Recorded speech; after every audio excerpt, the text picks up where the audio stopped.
애청자 여러분 안녕하세요. 팟캐스트 오다방입니다. 격조 높은 팟캐스트 오다방이 오늘도 여러분을 찾아왔습니다. 저희가 방송을 시작한 지 1년이 거의 다 돼갑니다. 오늘이 48회차입니다. 늘 저희와 함께 해주셔서 감사합니다. 오피니언 리더들이 즐겨 듣는 격조 높은 팟캐스트 오다방 지금부터 시작하겠습니다. 오늘 모신 분은요, 저희는 정말 늘 자랑하는데 특별한 분만 모신다고 진짜 특별한 분을 모셨습니다. 한겨레 기자십니다. 한겨레 독자들은 매일 아침 이분의 기사를 통해서 세계를 보는 눈, 안목을 키우실 텐데요. 한겨레 국제부의 조일중 기자 모셨습니다. 어서 오십시오. 예, 안녕하십니까? 네, 안녕하세요. 이렇게 저희 스튜디오를 방문해 주셔서 감사합니다. 잘 지내시죠? 잘 지냅니다. 하루가 어떻게 가는지 모르겠습니다. 네, 어의 의미는 뭐예요? 어에 많은 게 담겨 있는 것 같은데. 그러니까 일이 많다, 바쁘시다 이런 겁니까? 아니면 네, 시국이 뒤숭숭하다? 다죠. 네. 우선 일이 많고요. 네. 하루에 기사를 기본 두 꼭지 혹은 세 꼭지까지 쓸 때가 이제 부지기수고요. 네. 그런데 사실은 기사 두 꼭지, 세 꼭지 쓰는 게 이렇게 지면으로 보시는 분들은 별거 아니실 수 있지만. 그렇죠. 읽는 시간은 네. 길지 않으니까, 짧으니까요. 네. 그렇죠. 근데 한 꼭지를 쓰더라도 이렇게 들어가는 품이랄까, 시간, 이건 좀 힘들어요, 사실은. 그게 제가 뭡니까? 그 기사를 많이 읽어야 되는 거여서 그렇습니까? 그렇죠. 참고 자료나 외신들, 저는 국제부에 있는데요. 네. 외신들을 많이 보면 볼수록 더 정확하게 더 많은 것을 알 수 있고 제가 확신이 들고, 네. 그렇지 않으면 사실은 다른 외신 기사 베끼는 것밖에 안 되잖아요. 네. 근데 국제 기사라는 것이 현장을 가서 직접 보고 듣고 취재하면 좋겠지만 그렇지 못할. 그럴 수 없죠. 세계가 얼마나 넓은데, 그렇죠? 그러게요. 네. 전 세계가 제 나와 말입니다. 네. 와. 그래서 될 수 있으면 많이 보려고 해요. 네. 네, 그러다 보면 좀 힘들. 그럼 시간대도 안 맞을 거 아니에요? 기사가 생산되는 시간. 이를테면 미국 대선이다 하면 네. TV 토론을 우리나라 시간으로는 몇 시에 한 겁니까? 미국에서 워싱턴 시간하고 우리하고 딱 12시간 차이 나요. 네. 거기 서머타임 하면 13시간 차이고요. 네. 그래서 거기 저녁에 하면 저희는 아침에 생방송으로 볼 수가 있어요. 그래서 어제 같은 경우도 힐러리 클린턴과 도널드 트럼프 후보가 2차 TV 토론을 했는데 네. 저녁 시간에 한 거예요. 그래서 저희는 아침에 생방송을 보고 직접 볼 수가 있었죠. 그런데 이게 일간신문은 그걸 보고서 그 다음날 찍으니까. 그렇죠. 네, 그래서 시차 문제, 그 다음에 우리가 무려 반나절이 빠른 것 때문에 사실은 늘 날짜 수로는 이틀, 짧게는 하루, 길게는 이틀치 뒤에 것을 보게 되는 것이 좀 아쉽긴 한데요. 그러면은 좀 속보와 다른 기사를 써야 된다 이런 압박도 있겠네요. 그래서 심층이랄까, 분석이랄까, 이런. 그렇습니다. 네. 그런 압박들이 늘 있는 거고, 그래서 속보는 속보대로, 네. 다시 말해서 급한 기사는 급한 기사대로 온라인, 요즘은 이제 디지털이 발달이 돼 있으니까 네. 온라인 기사도 출고를 하고, 그다음에 분석 기사랄지 조금 더 상보 이런 것은 이제 더 써서 온라인 보강도 하면서 지면에도 내고. 그러니까 한 사람의 기자가 온라인과 지면 기사를 다 써야 되는 거군요. 그렇죠. 좀 다른 기사일 거 아니에요. 그럼 속보와 신문에 싣는 기사는 다른 경우가 많죠. 아. 그런데 그래서 이게 참 피곤해요. 네, 일이 많군요. 왜냐면 사실은 이게 온라인 시대가 되면서 네. 이 조간신문 기자들이 이 마감이라는 개념이 사실상 없어졌어요.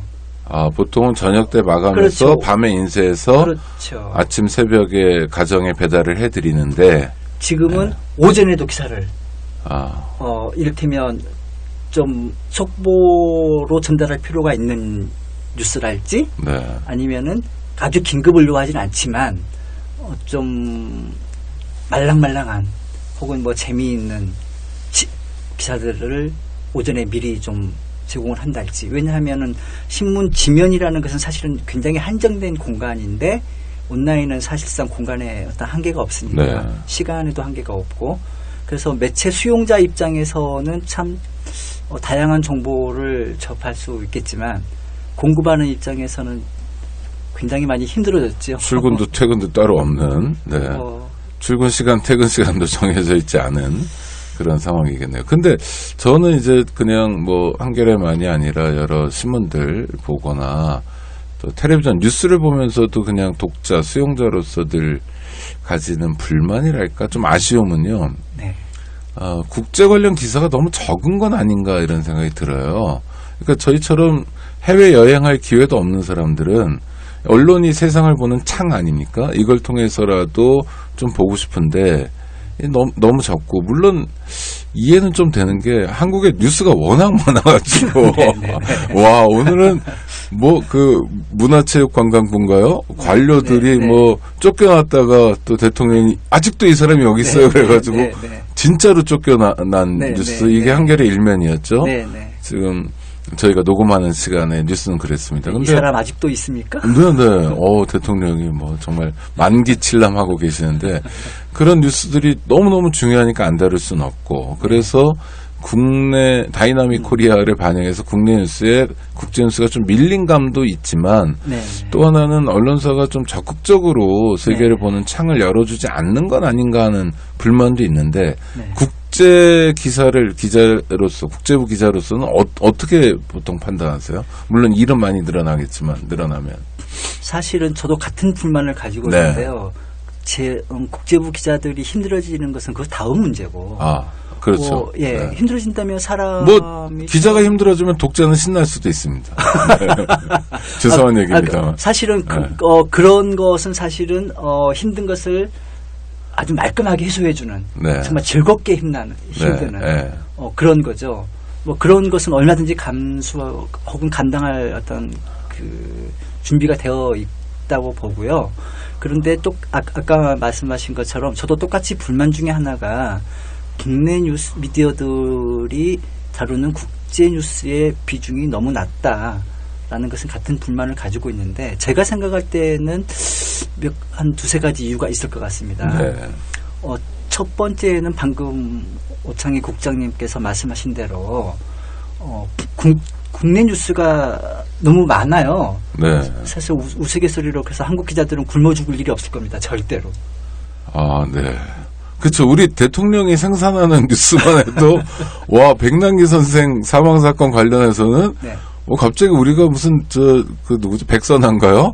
그 의사 이름도 기억해야 되고 세상에 뉴스가 뉴스를 덮는. 맞아요. 근데 그 뉴스가 또 새로운 뉴스도 나오고 외국에서는 거의 메가톤급 뉴스들. 그러니까 맞습니다. 정권을 위태롭게 하거나 정권이 책임지고 뭐 아무튼 책임을 져야 될 시위하는 사람이 물대포에 맞아서 쓰러졌고 그래서 마침내 목숨을 빼앗겼다 하면 유럽 같으면 정권 바뀌죠. 정권 바뀌고 그거 가장 큰 뉴스 정말 올해의 뉴스 탑이죠. 그런 뉴스가 또 뉴스를 그런데 정말 창조적인 것 같아요. 이제 참 이런 걸 두고서 용담을 하면 안 되는데 그럼에도 불구하고 이렇게 참 그런 이제 유머가 도는 게 이게 뭐 상상을 항상 넘어서는 뉴스들이 나오는. 뭐 백선할 교수가 뭐 왜 병사로 얘기했던 것은 사실은 너무 황당한 정도는 아닌데 뭐 예를 들어서 오늘 아침에 아까도 말씀하셨지만은 그 사람 여기도 있어요? 하는 순간 뭐 날아가든지 뭐 이루 말할 수는 없이 많은 예들이 있는데 아무튼 뭐 그 상상을 초월하는 뉴스들이 계속 나오는 뭐 그렇죠. 최순실 딸이 이화여대 입학하기 위해서 학칙을 바꿨다. 이런 건 정말 이게 만약 미국에서 있었으면 미국의 유수의 대학에서 그런 일이 있었으면 어떻게 될까요? 글쎄요. 미국에서 엄청 큰 뉴스였겠죠. 아마 최소 학장 정도는 책임지고 사의를 표명해야 될 거고 관련 뭐 부처의 뭐 국장급들 고위 공무원들 아마 당연히 사과하고 낙마하게 될 거고. 미국 같은 나라도. 그렇습니다. 네. 예. 하여튼 국내 뉴스가 너무 많다. 그다음 또 어떤 원인이 있나요? 또 하나는 누워서 침 뱉기로 들릴 수 있는데 네. 그럼에도 불구하고 사실은 팩트 죄송합니다. 저희 말고 아니, 팩트 우리 청취자들이 오피니언 리더들이셔서 다 알아듣습니다. 아까 나와바리도 다 알아들었습니다. 네. 네. 아무튼 팩트인데 사실은 우리나라가 많이 우물한 개구리라는 생각이 듭니다. 그러니까요. 예. 저는 국제부 기자를 좀 하다 보니 제 여권에 뭐 30개, 40개국 나라의 스탬프가 찍혀 있어요. 네. 뭐 굉장히 잘 사는 나라에서부터서 정말 험악한 나라까지 뭐 이집트, 방글라데시 이런 나라까지 많이 다녀보면서 나름대로 사람이 산다라는 거 똑같은 사람들이지 않습니까? 그렇죠. 네. 그리고 똑같은 사람들이 모여서 사회를 형성을 하고 대표를 뽑고 또 욕망과 욕망이 부딪히기도 하고 조절도 하고 다 사람 살아가는 모양새가 그러할 텐데 그런 것들에 대한 외부 세계에 대한 관심이 우리나라 사람들이 굉장히 상대적으로 적다. 근데 저는 그걸 뭐 수준이 높다 낮다 이렇게 볼 수는 없다고 생각을 하지만 네. 왜냐하면 사실 우리 역사 경험을 보면 그렇지 않습니까? 뭐 일본 식민지 지배를 받기 전까지 사실상 조선 말기 잠깐 정도는 쇄국을 했었고요.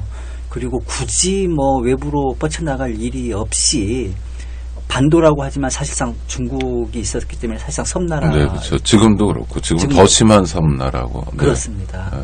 그러다 보니 밖의 세계에 대해서 별로 관심이 없었던 이유가 큰 것 같아요. 네. 이걸 뒤집어 보면 저희들이 많이 보는 외신들 중에서 예를 들어서 유수의 언론이라고 하는 뭐 뉴욕타임스니 영국의 가디언이니 혹은 스페인의 엘파이스니 아무튼 세계적으로 권위가 있고 많이 본다고 하는 뉴스들의 홈페이지 디자인을 보면 네. 재미있는 게 이게 뉴스 카테고리 분류가 우리나라처럼 뭐 정치, 경제, 사회, 문화, 뭐 스포츠 그리고 국제. 뭐 이렇게 돼 네. 있는데 그 외시 주요한 큰 나라들의 네네. 뉴스 미디어 웹사이트를 보면 인터내셔널, 내셔널, 비즈니스, 스포츠 대략 이런 식이에요. 아, 다시 말해서 인터내셔널과 내셔널이 가장 메인 뉴스예요. 네. 그러니까 국제 뉴스와 국내 뉴스인 거죠. 큰 카테고리가 그렇게 분류가 돼 있어요. 네, 완전히 다른 거네요. 네네. 그거. 뭐 우리도 물론 표현은 다릅니다. 네. 뭐 인터내셔널이라고 쓰는 것도 있고 월드라고 쓰는 것도 네, 있지만 네. 이제 그만큼 그런 나라들은 세계를 나라 안 나라 밖으로 분류해서 보지 않고 한꺼번에 본다. 그런데 사실 일상적으로 그렇게 본다는 거 아니에요? 네, 그렇죠. 근데 일상적으로. 그런 것들 그런 나라들은 또 그럴 만한 이유가 있는 게 사실은 그런 나라들이 보면 대부분 제국들이에요. 그렇죠. 제국주의였던 나라들. 네, 그렇습니다. 뭐, 세계의 경영을 해봤던 나라들이죠. 예, 그런 경험의 차이가 또 있는 것 같습니다. 네. 그러고 또 하나 불만은 죄송합니다. 제가 뭐 불만만 모셔놓고 얼마든지 말씀드렸어. 국제 뉴스가 양도 적은데 네. 문제는 너무 미국 아니면 중국. 네. 그래서 그거 말고 다른 나라도 있고 또 네. 우리가 배워야 될 것도 있고 그런데 그런 면에서는 많이 부족한 거 아닌가. 이를테면 네. 방글라데시 같은 경우에는 엄청나게 큰 지진이 일어나서 사람들이 많이 다치고 상하지 않으면 우리 뉴스 차림표에 안 올라오는 것 같아요. 네. 그렇죠. 그렇습니다. 이런 경향은 왜 그렇습니까? 제가 2011년에 아랍의 봄이 있었잖아요. 네, 자스민 혁명이라고 그래서 네, 네, 우리 시작을. 모두 가슴이 설렜죠. 네. 네. 제가 제스민 혁명 말씀 잘하셨습니다. 네. 딱 1년 되는 해, 아. 1년 되는 날에 제가 한겨레 프리즘이라는 칼럼이 있습니다. 네. 그 칼럼에 한겨레 프리즘이라는 칼럼은 사실은 저희가 표현하는 표현은 문패 제목이고요. 네네. 그러니까 그 칼럼의 성격을 드러내주는 고정 제목이고 각각의 글들에 대한 제목은 그 글마다 다르지 네, 그렇겠죠. 않겠습니까? 제스민 혁명 돌맞이라는 제목으로 네. 칼럼을 썼던 게 있는데 거기에 제가 참 가슴이 아팠어요. 아, 너무 많이 죽었었기 때문에 1년 사이에도. 그렇죠. 네. 근데 그때 썼던 문장 중에 하나가 사람의 목숨값은 전쟁이나 자연 재난의 규모가 클수록 반비례하는 것 같다. 수많은 사람 목숨 하나하나마다 애틋한 사연들이 있을 터인데 라는 표현들을 썼는데 방금 말씀하신 것처럼 방글라데시 혹은 뭐 IT 30만 명 죽었었습니다. 지진 때. 네, 그렇죠. 2011년. 네. 그렇게 가면 뉴스가 되지만 뭐 웬만하면은 잘 목숨값이 싼 거죠. 반면에 미국에서는 테러로 뭐 한두 명만 죽어도 뉴스가 되는 총 쏴가지고 죽어도 네. 그렇죠. 이런 것이 늘 안타깝고 불만이기도 하고 의아스럽기도 하고 그런 측면이 있고요. 그러니까 아랍 민주화 또는 뭐 자스민 혁명 과정에서 네. 사실은 어마어마한 사람이 죽었는데 네. 뭐 수만 명, 네. 그렇죠. 수만 명이 죽었는데 우리는 그 수만 명의 죽음들 어떨 지금까지 때 시리아 내전에서만 25만 명이 어휴. 죽었고요. 그 숫자로만 남아 있는 거고요. 네. 맞아요. 자연재해를 당해도 그렇지 않습니까? 아까 말씀하신 네. 조일준 기자님 말씀하시는 것처럼 똑같은 지진이 일어나도 일본과 방글라데시, 파키스탄은 완전히 결과가 다르고 네. 또 그게 우리들에게 전해지는 것도 다르고 네. 그러니까 목숨을 보는 눈도 우리가 어느 틈엔가 진짜 제국주의 국가들은 안 그런데 우리가 제국주의적으로 변해버렸다 이런 생각도 드네요. 네, 그 말씀을 돌려보면 네. 그 말씀을 받아서 돌려보면 아까 저에게 이제 주셨던 질문이 왜 이른바 1세기 중심의 뉴스 네.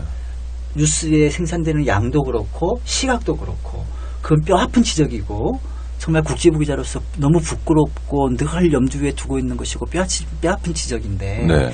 거기에는 또 제가 변명은 아니지만 뭐 변명처럼 들릴 수 있겠습니다. 몇 가지 설명이 가능한데요. 가장 큰 원인이 언어 문제입니다. 네.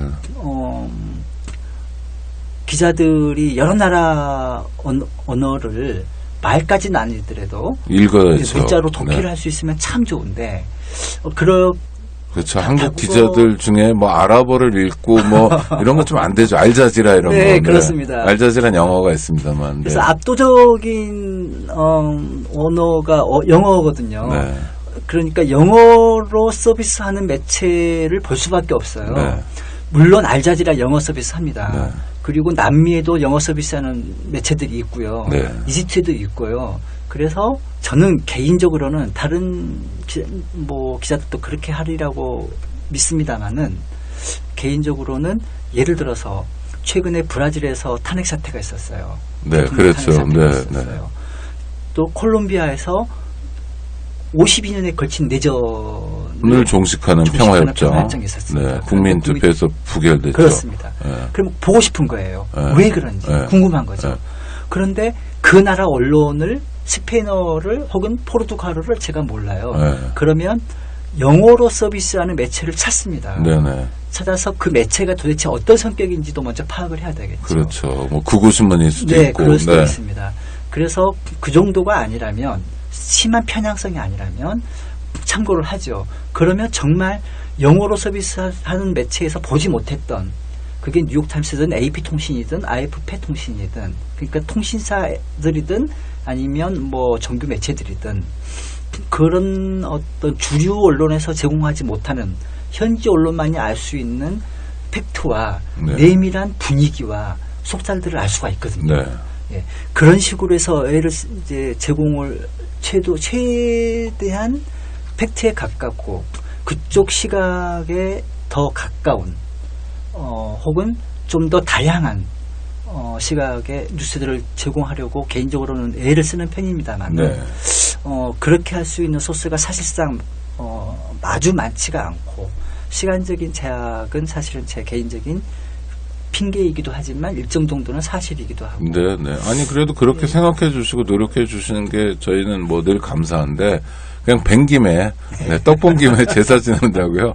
그냥 평소 답답함이랄까. 네, 예. 저도 늘 그런 그리고 청취자 여러분 방금 그 조일중 기자께서 말씀하신 칼럼 제스민 혁명 돌맞이라는 칼럼이요.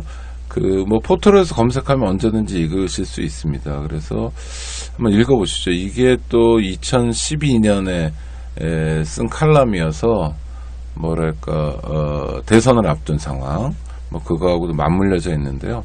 또 우리도 또 대선을 곧 앞두게 되는 상황이어서 5년쯤 만에 다시 읽는 칼럼 아주 의미 있을 것 같습니다. 그 국제 뉴스 얘기 나온 김에 하나만 더 여쭤보고 싶은 게 미국 대선이요. 네. 진짜 그냥 뭐 코미디 프로그램 보는 것 같기도 하고 엽기적이기도 하고 그 로버트 드니로인가요?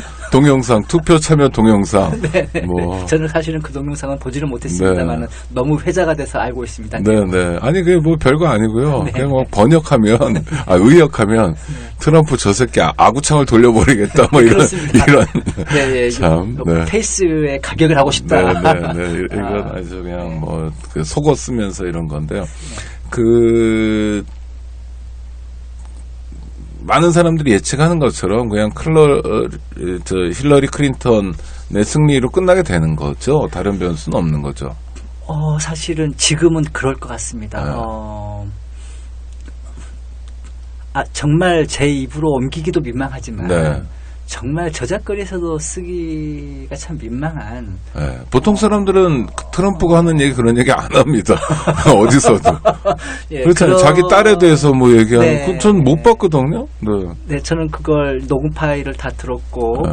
뭐 들으신 분들이 많이 계실 겁니다만은 이제 오너로 들어보면 정말 듣는 저도 좀 낯이 화끈거릴 정도로 정말 조숙한 말들을 이제 썼는데 아무튼 그 말이 이제 폭로가 된 게 워싱턴 포스트가 폭로를 했어요. 네. 그런데 그 폭로한 게 사실은 지난 화요일이었죠. 현지 시각으로 2차 TV 토론 전날이었습니다. 네. 트럼프 캠프에서 난리가 났어요. 그랬겠죠. 네, 네. 난리가 났고 그때 트럼프가 처음으로 사과.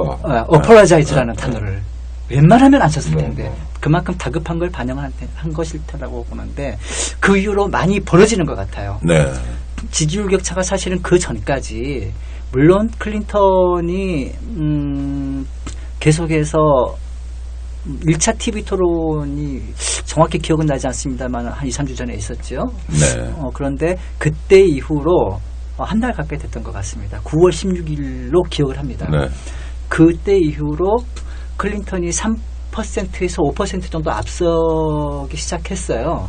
오차율을 미세하게 벗어나는 범위로 앞서가고 있긴 했지만 그럼에도 불구하고 여전히 확단할 수 없는 그런 상태였거든요. 그런데 그 발언 구설수가 오르고 2차 토론이 그 영향을 받았는지는 모르겠지만 클린턴은 굉장히 훨씬 더 여유만만한 자신감을 보였던 반면에 네. 트럼프 후보는 굉장히 공격적이고 폭력적이지만 사실은 그것이 안절부절하지 못한 상태의 반영.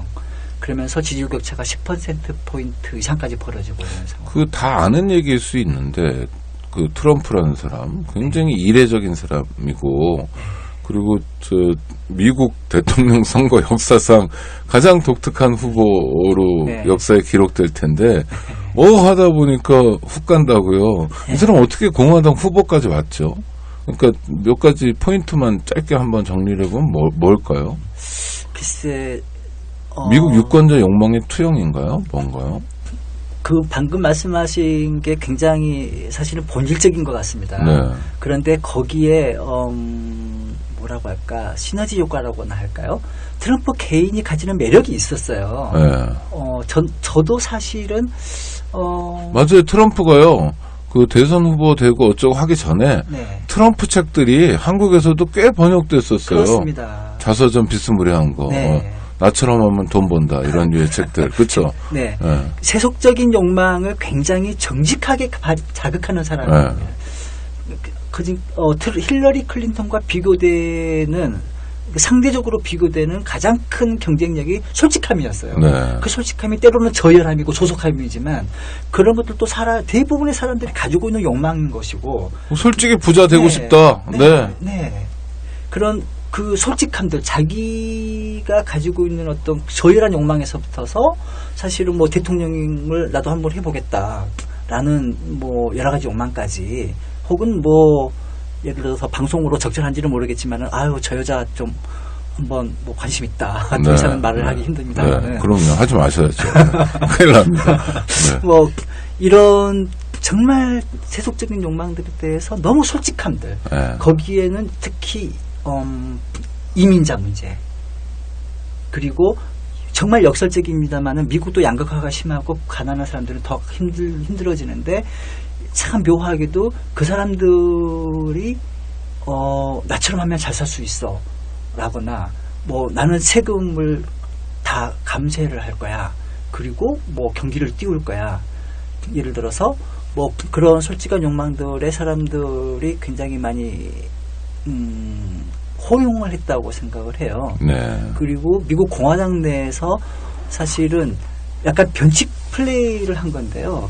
미국 공화당의 정통 보수가 설득력을 가질 만한 어떤 정통 보수적인 가치를 체현한 정치인들이 많지가 않았고 사실은 굉장히 많았죠. 10명 가까이가 당내 공화당 경선에 참여를 했지만 고만고만한 그리고 서로가 서로를 견제하는 이 말은 무슨 말이냐면 초기만 해도 아무도 트럼프를 맞수로 생각하는 사람이 없었어요. 네. 다시 말해서 아무도 트럼프를 견제를 하지 않았죠. 그럴 때 정치자금 트럼프 특유의 자금력과 게다가 미국 특유의 정말 복잡한 그리고 기존의 지명도 이런 것도 있고 인지도 당연합니다. 네. 또 리얼리티 쇼 진행자로서 굉장히 능수능란한 대중과 소통까지는 뭐하지 소통이라고 표현한 건 적합하지 않지만 하여튼 대중과 잘 노는 그렇습니다. 네, 잘 노는 네. 굉장히 많은 선거인단을 확보해 가기 시작하고 네. 그러면서 시간과 힘과 돈이 딸리는 후보들이 한 명씩 떨어져 나가기 시작하는 네. 그러면서 표는 더 쏠리는 정말 이해하기 힘든 현상이 쭉 진행이 돼 왔죠. 예. 거기에다가 아까 이제 같이 말씀 나누었던 미국 대중들의 정말 평범한 미국 대중들의 욕망들 그리고 이 평균적인 미국 국민들은 사실은 뭐 어느 나라나 똑같이 뭐 대단히 수준이 높은 사람들이 아니거든요. 그럼요. 네. 각자가 살기 힘든 사람들인 네. 거고 특히 미국이라는 나라가 워낙 큰 나라고 힘 있는 나라고 돈이 있는 나라고 넓은 나라여서 굳이 외국에 관심을 돌리지 않아도 되는 나라 대부분의 사람들에게는 그렇습니다. 그렇죠. 네. 네. 그래서 훨씬 더 보수적인 시각을 가질 수밖에 없는데 그런 문제를 트럼프 후보는 외국인 이주민들에 대해서도 절묘하게 제3의 공공의 적을 찾았다고나 할까요? 너희들이 미워할 사람은 여기 있어라고 알려준 거죠. 네. 그렇습니다. 이 사람들 때문에 니들이 일자리 뺏기는 거야, 막 이렇게. 네. 근데 저는 트럼프 현상이라고 보고 싶은데 트럼프 현상을 보면서 이 대한민국도 별로 자유롭지 않다라는 느낌이 네. 뭐 그전 대통령들이 아주 훌륭하신 분들만 계셨다 이런 건 아니지만 이명박 대통령이 그런 국민들의 경제적 욕망을 자극했고 그 대통령이 됐죠. 엄청난 표차로.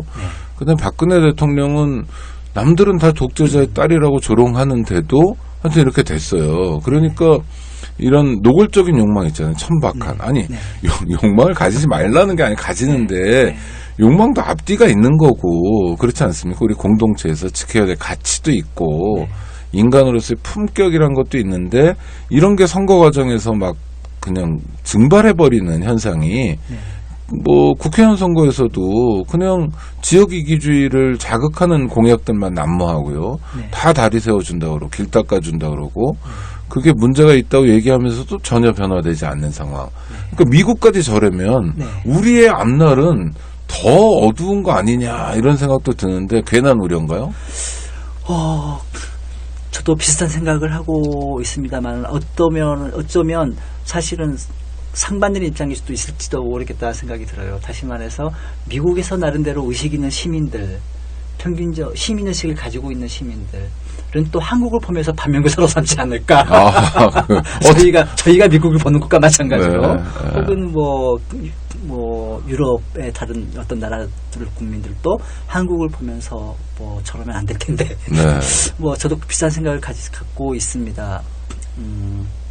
좀 다른 얘기를 해보면 시민이라는 것, 우리가 시민으로서, 다시 말해서 한 사회 공동체의 일원으로서 어떤 권한과 책임과 권리를 동시에 누리고 행사하고 또 기꺼이 나누어지고 하는 것이 시민이라고 생각을 하는데, 어느 순간 어느 계기인지 딱히 말을 하기는 힘들지만 최근 뭐 글쎄요 5년새 10년새 공공의식, 타인에 대한 배려, 어떤 뭐 흔히 하는 너무 정형화된 표현이지만 더불어 삶, 네. 이런 가치들, 이런 의식들, 이런 관심들이 급속히 무너지고 있다라는 위기의식을 저는 갖고 있습니다. 그렇죠. 그래서 국가 붕괴 조짐 이런 것들이 곳곳에서 보이는 것 같아요. 네.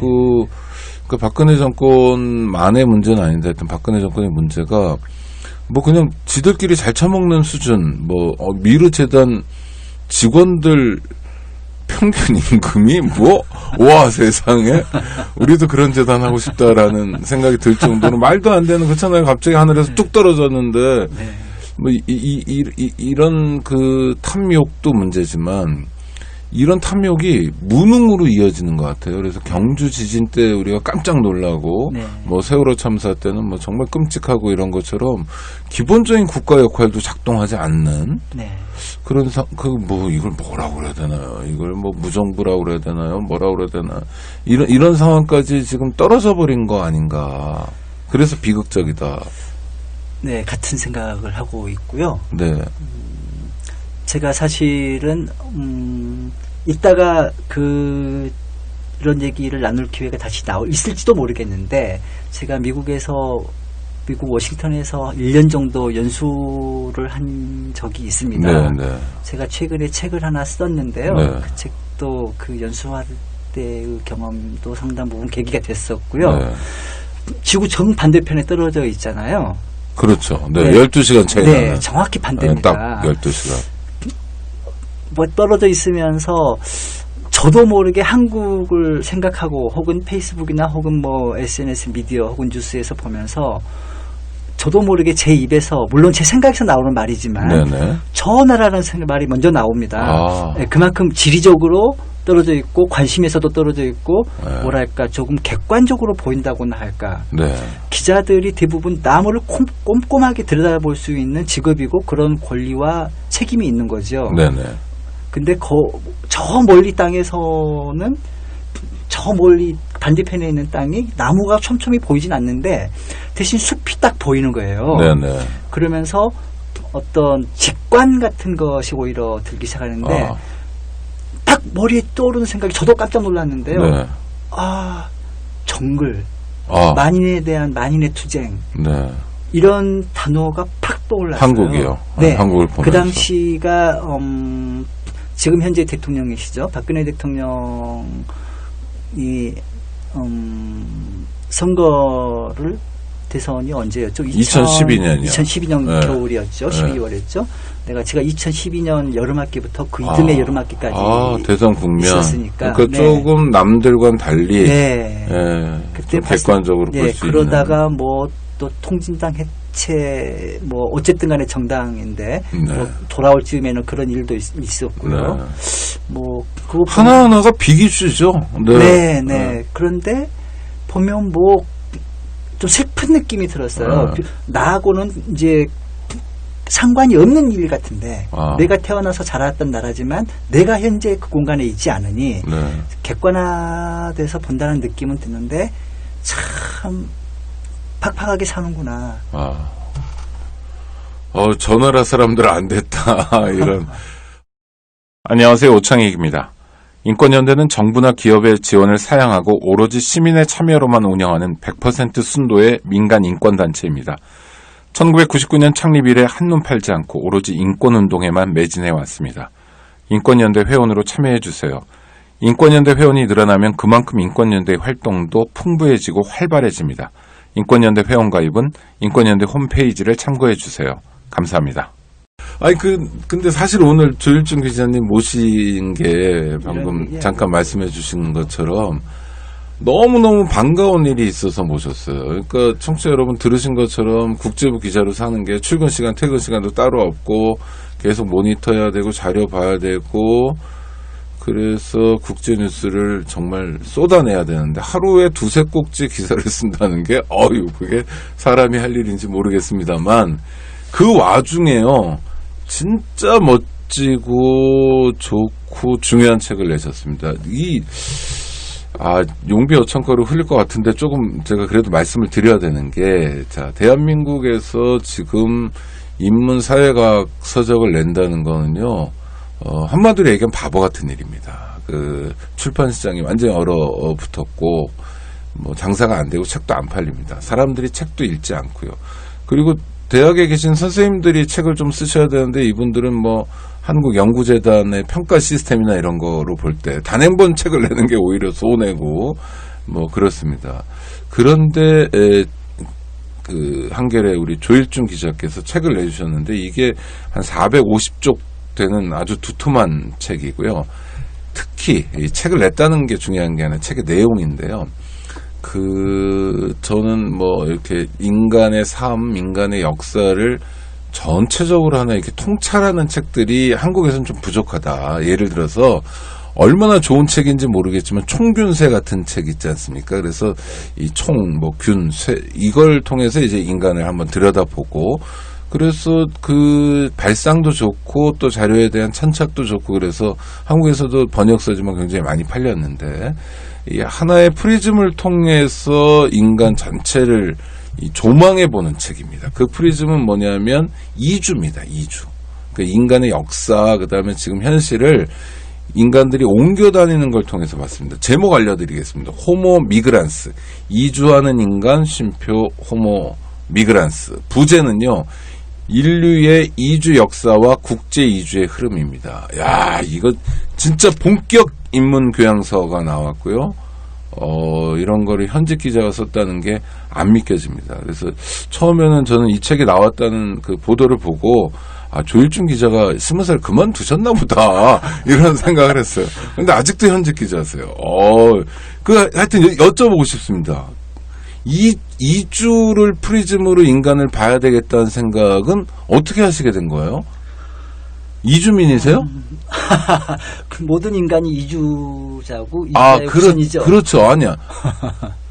원래 집은 서울이 아니신 거죠? 네, 그렇습니다. 나고 자란 곳은? 네네. 그러니까 이주하신 거 맞네요. 그렇습니다. 저는 이주민이 아니에요. 저는요. 제가 방송하는 곳이 장충동이잖아요. 네. 제 고향이 장충동이에요. 네. 사는 데는 이태원이고 그래서 동네에 다 있기 때문에 이주민은 아닌데 네. 그렇죠. 거의 모든 사람이 사실은 이주민이죠. 네. 그런데 자기를 이주민이라고 여기지 않는 사람들도 많잖아요. 좀 더 정확히 얘기를 하자면 네. 국제 이주기구 IMO 네. 유엔 산하기구입니다. 네. 그러니까 IMO 기구가 정의하면 유엔이 정의하는 건데 네. 어쨌든 이주 방금 말씀하신 대로 예를 들어서 제가 장충동에서 잠실로 이사 가면 그것도 이주인가? 헷갈리잖아요. 네. 이것도 이주일 수 있잖아요. 네. 그래서 정의를 하기를 자기가 태어난 커뮤니티가 아닌 태어나서 나고 자란 커뮤니티가 아닌 다른 커뮤니티로 옮겨가서 1년 이상 살고 있는 상태를 네. 이주라고 정의를 했습니다. 그렇습니까? 그런데 커뮤니티라는 건 어떻게 개념이죠? 그런데 지금은 이제 모든 나라가 이미 국민국가, 다시 말해서 배타적인 주권이 미치는 그렇죠. 국경선과 네. 국민과 주권, 이른바 국가의 3요소라고 이제 배웠었던 거죠. 네. 근데 국가의 3요소인데 대부분은 그래서 이 커뮤니티를 국가로 해석을 합니다. 네. 그래서 자기 나라가 아닌 다른 나라에서 이유와 상관없이 어떤 이유도 좋습니다. 네. 상관없이 1년 이상 살고 있는 사람을 이주자라고 얘기를 하고요. 그렇게 옮겨가는 행위를 이주라고 얘기를 하는데, 다시 말해서 이주는 이동과 거주 혹은 정주를 포괄하는 혹은 같이 아우르는 개념이고요. 그러니까 그렇게 보면 조일중 기자께서는 뭐 지역에서 서울로 와서 살고 계시니까 네. 유행 기준에 따르면 이주민은 아니에요. 그렇습니다. 그렇죠? 그렇습니다. 옛날 조상이 어디 뭐 몽골이나 거란에서 그렇습니다. 왔으면 네. 이주민일 수 근데 있겠지만 저는 이주민 경험이 있지요.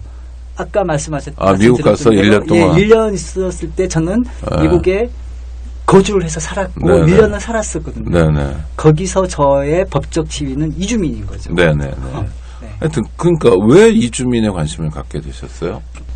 국제부에 있으면서 중동 담당을 좀 오래 했습니다. 네. 사실은 국제뉴스의 절반은 중동이라고 해도 과언이 아니죠. 지금요? 네. 왜 그렇죠?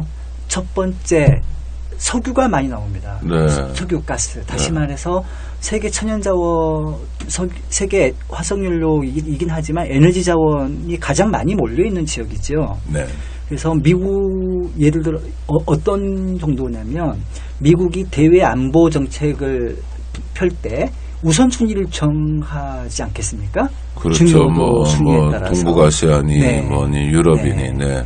거기에 사활적 이해관계라는 표현이 있습니다. 네. 사활적 이해관계라는 표현은 전쟁을 불사하고서라도 우리가 이해관계를 지켜내지 않으면 안 될 곳이라고 평가되는 지역인데 중동이 그런 곳입니다. 이제 그렇게 그런 데가 또 있습니까 미국에게요? 유럽이죠. 유럽은 그냥 정통적인 거지. 네, 그렇습니다. 실제로 유럽에서 기름이 나오는 건 아니니까. 그렇습니다. 네. 네. 이념적인 거겠네요. 유럽은. 네. 네. 유럽은 사실은 이제 러시아, 네. 옛 소련이고 지금 네. 러시아죠. 러시아의 팽창을 맞는 수준이겠고. 그렇습니다. 하여튼 미국 사람들 보면 그래서 이란하고도 네. 사실 석유 때문에 아닙니까? 사실 그 라인 유지하려고 네. 네, 뭐 이라크 어려워지고 이러니까 그 정도를 보면 뭐 석유에 대한 의존이나 중요한 게 얼마인지 알겠고. 그리고요. 또 그래서 일단 천연 자원이 중동 많다. 예. 네. 또 중동이 왜 중요합니까? 그리고 중동이 중요한 것은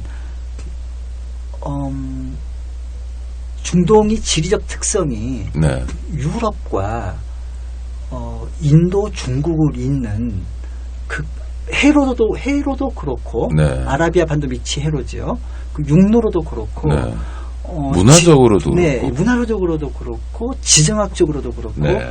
굉장히 세계 전략상 핵심 지역입니다. 그렇죠. 아프리카랑도 연결되는 네, 그렇습니다. 3개 중요 대륙의 한가운데 버티고 있는 지역이니까. 그래서 그 전에 미국이 세계 패권을 장악하기 전에 영국이 세계의 패권을 장악하고 있을 때에 뭐 소련과 뭐 다퉜던 큰 거대한 게임을 그레이트 게임이라고 표현도 하는데 그런 책도 있어요. 네. 그때도 이제 아시아에 이르는 아프가니스탄도 굉장히 시장적으로 중요한데 그것은 중동을 거쳐서 중앙아시아 살짝 거쳐서 이렇게 아프가니스탄까지 이제 아우르는 지역인 거고 사실은 중동이 역시 그레이트 게임에서도 핵심 벨트의 한 고리이고요. 네. 말이 좀 새고 있습니다만은 아무튼 중동 뉴스를 많이 보면서 네. 중동이 그만큼 중요한 지역이다 보니 늘 분쟁이 많습니다. 그렇죠. 네. 이스라엘부터 뭐. 네. 네. 그리고 그러다 보니 늘 난민이 발생을 합니다. 네. 그리고 이주자가 발생을 합니다. 못 살겠으니 자기 땅을 떠나는 거죠. 네. 자기 나라 밖으로 떠나면은 난민인 거고 개념이 그렇습니다. 네. 자기 나라 밖을 떠나지 못하지만 어쨌든 자기가 살고 있는 마을이 도저히 살 수 없는 지역이 되면 피난을 가지 않습니까? 네네. 우리가 한국전쟁 때 뭐 사람들이 계속 밑으로 밀리다가 부산까지 피난 간 네. 것처럼 뭐 분쟁이든 자연재해든 그렇게 국내에서 피난을 가는 사람들은 국내 이재민이라고 얘기를 하는데 어쨌든 간에 이주죠. 그것도 뭐 아까 말씀드린 이주 개념은 아니지만 그렇게 수도 없이 많은 사람들이 고향을 등지고 떠나는 것들을 보면서 굉장히 관심을 갖기 시작해서 특히 상당수의 난민들은 중동이 지중해만 건너면 바로 유럽이지 않습니까? 그렇죠. 네. 그래서 지금도 참 많은 사람들이 유럽을 건너가려고 애를 쓰고 지중해에서 에게에서 남이산들이 침몰하고 죽고 하지만 그런 안타까운 죽음들 그런 어떤 열망과 갈망과 절망들, 그리고 뭐 그 사람들을 따뜻이 맞아주려고 하는 환대와 연대와 혹은 적대, 이런 모든 것들이 어우러지는 것들을 보면서 이주가 도대체 뭐지? 하는 것에 대해서 사실은 굉장히 지적인 호기심도 많이 들기 시작했고요. 네. 그다음에 안타까움도 많이 들기 시작했고요. 아무튼 좀 알아보고 싶다. 그리고 좀 더 그 사람들 혹은 그런 현상들에 좀 더 깊이 들어가 보고 싶다라는 생각을 갖게 됐지요. 그러면 보통은 이제 신문 국제부 기자면 네. 지금 현대에서 벌어지고 있는 이주 문제에 대한 책을, 아니 그렇다고 책을 쓸 마음을 잘 안 먹지만 하여튼 만약 먹게 됐다 하더라도 네. 현대 이주 문제 정도를 쓰게 되는데 네. 이거는 뭐 완전히 아프리카부터 이제 시작을 하고 계세요. 그건 또 어떤 취지셨어요? 그러니까 이주의 역사를 쓰셨잖아요, 지금요. 이 책은 1부와 2부로 나뉘어 있는데요. 1부는 이주의 역사를 쓴 건데 사실은 약간 빅 히스토리하고도 약간 비슷할 것 같아요. 네. 그러니까 인류가 진화론이 맞다고 본다면, 저는 개인적으로는 진화론이 맞다고 확신하는 편인데요. 어쨌든 아프리카가 인류뿐만 아니라 거의 모든 생명체의 요람이죠. 네. 거기에서부터서 뻗어나가기 시작합니다. 그래서 인류가 어떻게 이주를 하기 시작했고 어떻게 이루어져 왔는가를 이해하는 것은 그 2부에서 다루고 있는 이주 문제의 여러 현안들을 이해하는데 기본적인 배경 지식이라고 판단을 했습니다. 네. 다시 말해서 어떤 사람들이 이주를 하다 보면은 그 땅이 비어있는 무주 공산이라면 혼자 힘들고 말 텐데, 그 전에 와 있던 집단이 있다면 집단과 문화적으로 갈등을 빚거나 네. 충돌을 하거나 융합하거나 네. 공존하거나 네. 그 모든 것들이 같이 있을 텐데, 사실은 2부에 나오는 여러 가지 현안들이 그런 현상들이거든요. 네. 그래서 이주의 역사를 한번 쭉 다뤄주는 것이 참 좋겠다. 그리고 저도 개인적으로 재미있었어요. 이주라는 네. 키워드로 바라보는 세계사, 똑같이 대부분이 우리가 배워왔고 알고 있는 세계사이긴 하지만 이주라는 키워드 혹은 이주라는 프리즘으로 세계사를 다시 한번 보니 그 또한 재미가 있었다는 생각이 그렇죠. 뭐 그 흔히 우리가 신대륙이라고 부르는 네. 콜럼버스 이후에 아메리카 대륙 같은 경우에 보면, 근데 이주 자체가 너무 끔찍한 참화로 연결되잖아요. 그렇습니다. 그 뭐 정말 잔멸하는. 네. 그러니까 그걸 뭐 중요한 역사다라고 하기도 민망할 정도로 그냥 대륙이 절단 나버리는, 그리고 대륙이 완전히 정말 선수 교체처럼 뭐 바뀌어 버리는 그런 상황들. 요새 또 허리케인 왔다고 그래가지고 참 걱정이 많은 그 IT 같은 경우도, 네? 원래 그 땅에 살던 분들은 한 명도 없는 거죠, 그야말로. 뭐 몇 명 있는지 모르지만 완전히 절멸된 거죠, 그렇죠? 사실상 그렇다고 스페인 봐야죠. 사람들이 네. 인디오라고 부르는 사람들은 전멸되고, 그 다음에 아프리카계 사람들이 들어오고, 뭐 이런 거 아닙니까? 아까 총균세 네. 말씀도 하셨지만 저도 이 책을 쓰면서 총균세도 많이 좀 참조를 네. 했었고요. 뭐 많이는 아니고 일부 참조를 네, 했었고요.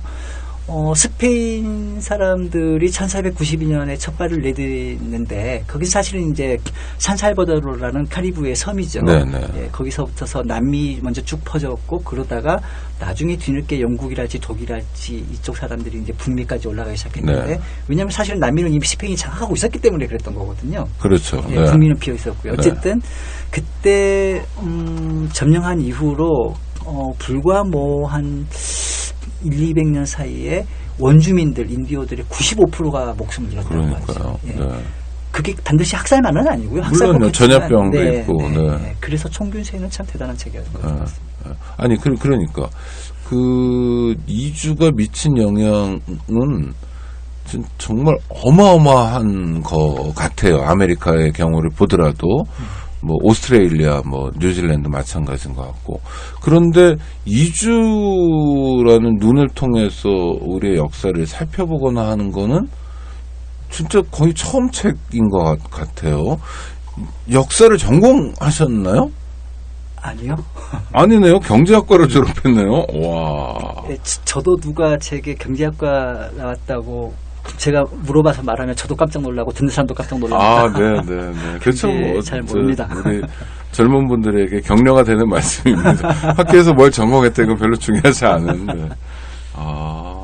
하여튼 역사를 이렇게 보여주시고요. 그 역사를 보여주시면서 하고 싶었던 얘기, 물론 이 책을 읽어야 됩니다만, 딱 한마디만, 이런 걸 좀 봐달라, 이런 걸 좀 생각해달라는 건 그러니까 책이 2부로 돼 있으니까, 네. 1부 2주의 역사에서 하고 싶었던 얘기는 어떤 거셨어요?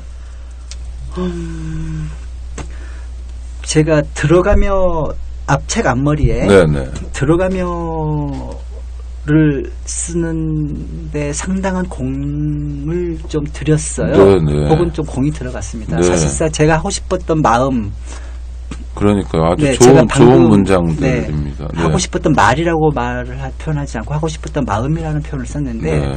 사실 그 마음을 들어가며 다 담았는데요. 네. 그 중에 일부분만 좀 제가 네네. 그냥 읽어보는 걸로. 아이고, 네, 좋죠. 네. 우리 청취자들께서 좋아하실 겁니다. 네. 네, 마침 그 한 대목을 책 뒷표지에 또 뽑아서 편집자께서 발췌를 해놓으셨네요. 네. 이 책의 성격을 드러낸 것일 수도 있을 텐데요. 한번 읽어보겠습니다. 네. 아이고. 먼 옛날 인류의 조상이 떠났던 길을 따라 그리고 오늘날 세계 곳곳의 사람들이 고향을 떠나는 길을 따라 이주의 오랜 역사와 넓은 세상을 조망해보는 것은 개인적으로 신선한 지적 경험이자 충격이었다. 그 길에는 희망과 절망이 엇갈리고 연대와 적대가 뒤섞여 있었다. 누군가는 갈망하던 새 삶을 열었고 다른 누군가는 사랑하는 사람과 생이별을 하거나 안타깝게 죽어갔다. 이주는 인류의 삶과 문화 그 자체였다. 얄팍하나마 알게 된 지식과 정보, 서로 기대고 부대끼며 살아가는 지구촌 이웃들의 이야기를 더 많은 사람들과 함께 나누고 싶어졌다. 이주하는 인간, 호모 미그란스는 그 결과물이다. 라고 썼는데요. 아이고, 네. 그 결과물이 나오게 된 걸 축하드리고요. 하여튼 이주 문제가 굉장히 중요한 인류 역사에서는 지금 현대 세계에서도 중요한 문제인데 희한하게도 한국은 이주 문제로부터 자유롭다고 할까요? 자유로운 것 같아 보이진 않는데 네. 좀 고립됐다고 할까요? 좀 편하다고 할까요? 인식이 부족하다고 할까요? 이런 이주 문제의 무풍지대 같은 느낌이 들어요. 네. 그러니까 시리아 난민이 한국까지 오기엔 좀 너무 멀고 유럽은 가깝고요. 그런 측면도 있을 것 같고 또 하나는 뭐랄까요? 우리가 좀 문화적으로 이 쇄국 정책의 영향인지 하여튼 좀 약간 배타적인 것 같기도 하고 그래서 한국 정도의 경제 규모를 가진 나라 들 중에서는 아마 한국이 이주민이 가장 적은 나라일 것 같고 이주 노동자든 누구든 간에 그렇지만 한국이 이주 문제를 갖고 있는 건 엄연한 사실이잖아요. 그렇습니다. 또 탈북자도 있고요. 그렇습니다. 그리고 우리나라에서 다른 나라 나가 살고 있는 교포들도 있고 사실 이주라는 아까 그 유엔에서 규정한 이주라는 개념을 들이댔을 때 굉장히 많은 문제들이 우리에게 쏟아지고 있는데 일단 한국 사람들의 인식이랄까 정부의 정책이랄까 이런 걸 한번 총평해 보시면 어떨까요? 이주 정책이 있나요? 대한민국 정부에? 있지요. 있습니까? 네. 있는데 제가 한국의 이주 정책까지는 이제 좀 더 깊이 공부는 하지 못했지만 이 책을 쓰면서 혹은 쓰기 위해서 잠깐 들여다봤던 걸 보면 이주 정책이 있긴 있습니다. 근데 그것을 관할하는 부처가 따로 있질 않아요. 네. 그게 법무부 출입국 관리. 그렇습니다. 네. 그러니까 말 그대로 출입국 관리 차원으로 접근하는 거죠. 이름은 바꿨죠. 외국인 뭐라나 외국인 정책본부, 외국인 하여튼 그런 이름으로 약간 세련되게 바꿨으나 이름만 바뀌었지 실제 업무는 출입국 관리. 이제 마약 들고 들어오는지 봐주겠다 이런 정도 수준. 그런 것이 하나 있고 또 하나는 이미 이제 들어와 있는 외국인들 혹은 들어오고자 하는 외국인들 방금 말씀하신 게 들어오고자 하는 외국인들 혹은 여기 들어와서 불법 체류하고 있는 외국인들을 내보내는 일들이 이제 그런 한 분야라면 네. 또 한 분야는 기왕에 들어와 있는 외국인들을 어떻게 이제 할 것이냐, 이주자들을 외국할 것이냐 이건데 사실은 두 가지 초점에 한정돼 있어요. 네. 크게 보면 하나는 이른바 다문화 가정. 네. 결혼 이주자들이죠. 그렇죠. 대부분은 이제 여성들이 오는 거고요. 네. 또 하나는 이주 노동자들이고요. 네. 이주 노동자들도 굉장히 많이 들어와 있습니다. 정확한 수치는 제가 기억이 나지 않는데 책을 뒤져봐야 되는데요. 네. 그리고 하나는 이제 다문화 가정이고. 그래서 그 두 가지만 초점이 맞춰져 있어요. 그런데 사실은 이주자라는 게 꼭 대부분의 이주자가 이제 결혼 이민과 노동자들이 많긴 합니다만은 그것 말고도 유학생도 있을 수 있고 혹은 기업인으로서 잠깐 이제 들어와서 이제 체류하는 사람들 흔히 우리가 예전에 상사 주재원이라고 불렀던 네, 그런 것일 수도 있고 특히 난민도 있고요. 난민 예, 별로 없죠, 근데요. 여기 난민은 잠깐 제가 다시 말씀드릴 네, 네. 텐데 아무튼 이주 정책이 아직까지는 굉장히 협소하다고 생각을 해요. 네. 협소하다고 생각을 하고 그보다 더 문제는 기왕에 들어와 있는 이주자들을 어떻게 끌어안고 포용할 것인가. 그게 사회 통합 정책이거든요. 네, 네.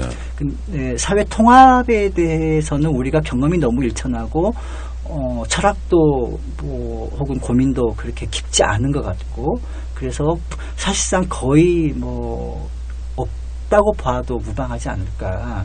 통합정책이라는 게 다시 아까도 말씀드렸지만 다문화 가정 혹은 다문화 가정에서 이제 태어난 아이들, 취약 연령대에 이른 아이들 어떻게 할 것인가 이런 정도일 텐데 사실은 그렇게 태어난 다문화 가정 아이들이 학교 가서 제대로 보살핌을 받고 케어받고 혹은 차별뿐만 아니라 차이 없이 다시 말해서 하나의 공동체의 일원으로서 그렇게 어울릴 수 있도록 어떤 세심한 케어가 되고 있느냐 그건 거의 사각지대거든요. 네.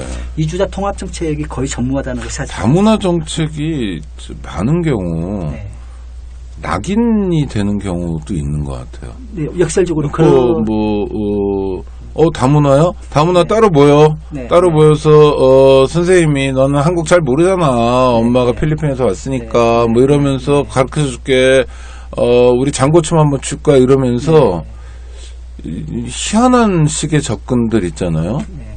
아니 물론 다 문화가 다양한데 그걸 무조건 통합시키는 것에서의 어떤 폭력적 그 접근도 문제인데 이렇게 뭔가 따로 챙겨주겠다고 하는 것 자체가 특히 성장기에 있는 어린이 청소년들에게는 오히려 차별을 조장하는 행위가 되기도 하고요. 방금 이제 제가 들었던 말씀을 정확히 설명을 해주신 건데 네. 제가 그래서 차별이 없이 통합뿐만 아니라 차이도 없이라고 표현을 했었는데 네네. 사실은 그래서 방금 제가 이제 하신 말씀이 제가 이제 차이도 없이라고 했던 그 표현입니다. 네네. 네, 차별도 없어야 되지만 차이도 없이 예를 들어서 그런 거죠.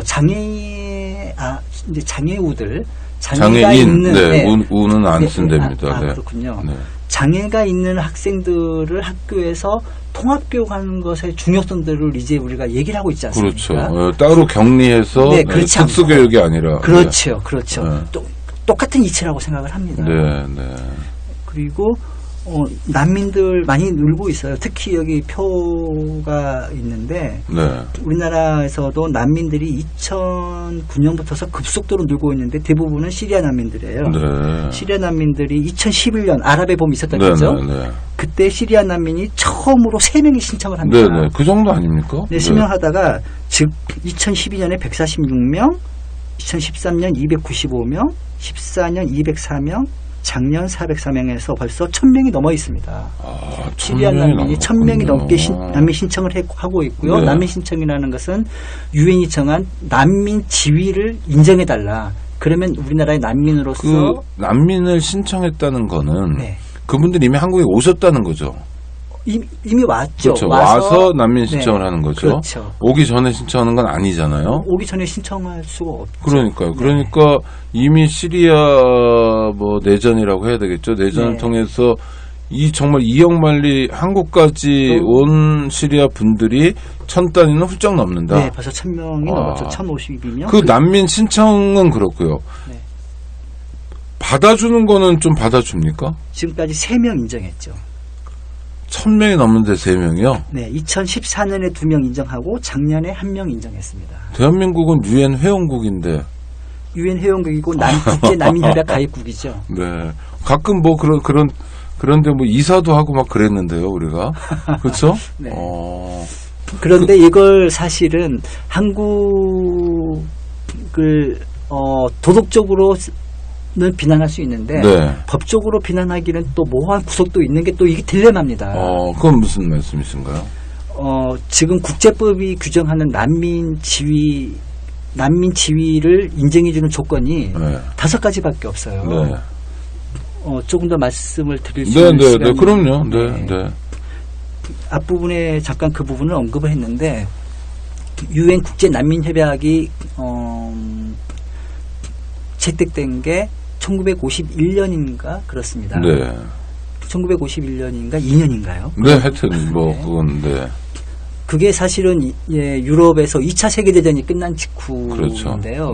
이제 우리가 모두 다 알고 있지만은 2차 세계대전이 끝나면서 이른바 제국주의 국가들의 식민지 직접 통치 시대도 사실상 막을 내리죠. 네. 그러면서 우후죽순 해방 국가들이 많이 생겨나고 사실은 그와 동시에 전쟁이 핥히고 간 수많은 유럽의 지역들에서 어마어마한 난민들이 쏟아져 나오는 거죠. 그랬죠. 네. 그리고 국경이 계속 바뀌고요. 네. 네. 그러면서 가만히 그 자리에 있어도 끌려가기도 하고 강제이주죠. 네. 그런 사람들을 어떻게 처리해야 될지가 이제 가장 큰 골칫거리로 떠올랐어요. 네. 그래서 이 난민들 예를 들어서 독일이 뭐 폴란드인들을 혹은 유대인들을 이쪽으로 끌고 가고 뭐 혹은 소련의 우크라이나에 있는 사람들을 또 유럽으로 끌고 오고 했던 사람들 전쟁 끝나고 나서 어떡할 거냐. 그것을 해결하기 위해서 난민협약을 사실 만들었어요. 다시 말해서 유럽 안에서 전쟁 후 뒤처리 문제인 거죠. 그래서 유엔 난민협약 52년에 된 것은 소급 적용을 하고 있어요. 다시 말해서 51년 이전에 발생한 사건들에 대해서만 인정을 해요. 네. 그것도 유럽 영내에서. 그러니 굉장히 협소한 협약이었는데 그게 이제 문제가 되잖아요. 유럽 국가들이 그렇죠. 식민지 개몽을 하면서 네. 아프리카, 아시아 다 똑같이 난리를 쳐놨다고 하면 좀 거친 편일까요? 아니죠. 객관적 사실이죠. 네. 그래서 그에 대한 어떤 필요성들, 항의들, 요구들 때문에 의정서로 보완을 하지요. 네. 난민 의정서로 보완을 하는 게 58년인가 그렇습니다. 네. 그래서 이제 국제협약에서 이제 그렇게 보완을 하고 점점 어쨌든 뭐 60년대 68혁명이 세대가 또 우리가 베트남 반전이랄지 전 세계적인 어떤 민주, 인권, 여성, 생명, 우주 이런 데까지 얘기하면서 글로벌 시민들의 의식도 높아지고 그러면서 난민의 폭을 훨씬 더 넓히는 규범적 합의는 돼 있어요. 네. 규범적 합의는 돼 있는데 결정적인 순간에 우리는 못 받겠다 할 때 이 5가지 요건에 해당하지 않으면은 못 받겠다고 하는 것을 법적으로 강제할 수가 없는 거예요. 네. 그 5가지가 종교, 국적, 소속 집단, 정치적 박해 우려, 그리고 뭐 또 하나가 뭐죠? 네. 네. 저 생각나면 얘기하겠습니다. 네. 네.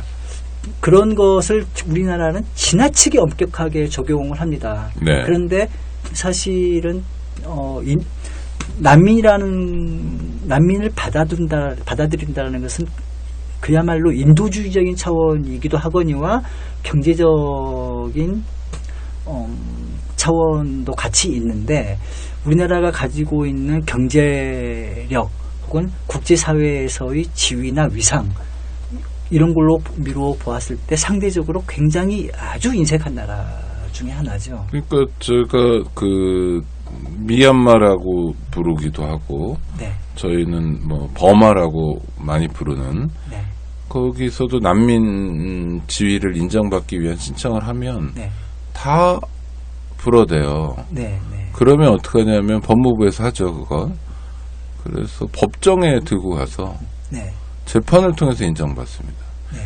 그러니까 지금 그 우리 조 기자님이 쓰신 호모 미그란스 책에 보면 그 숫자가 정확히 나와 있던데 난민 신청했던 사람이 16,979명이고 이 중에 인정받은 사람이 588명.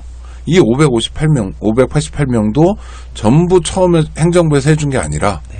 한참 지나고 네. 진 다 빼고 네. 변호사 도움받아서 재판 다 받은 다음에 인정받은 숫자잖아요. 그렇죠? 그게 0.5%입니다. 네, 그러니까요. 네. 야, 근데 뭐 대통령이 탈북자들 막 탈북하세요, 넘어오세요 이런 얘기도 하는데 물론 민족도 되게 중요하지만 국제사회 일원으로서 또 경제에서 대외 의존도도 엄청 높은 나라하고 국제사회 일원으로서 역할도 있기 때문에 난민이 됐든 뭐 어떻게 됐든 인도적 차원에서는 대한민국이 지금과는 다른 나라가 돼야 되는 거 아닌가요? 그렇게 됐을 때 국제사회에서 훨씬 더 품격 있다고나 할까요? 인정받는, 존경받는. 네. 그러니까 저 갤럭시 노트 7 네. 이게 막 불이 나도 네. 아 참 사우스 코리아가 난민을 많이 받는 나라인데 하고 두세 개 좀 더 사줄 것 같은데 아닌가요? 아니 저는 그런 그게 소비 농담이 있죠. 아니라, 진짜래요. 네. 네. 캐나다를 예를 들어보면요. 지금 캐나다하고 오스트레일리아가 극단적으로 비교가 되는 나라라고 저는 개인적으로 보고 네, 있는데요. 네, 캐나다 요새 아주 멋있죠. 네.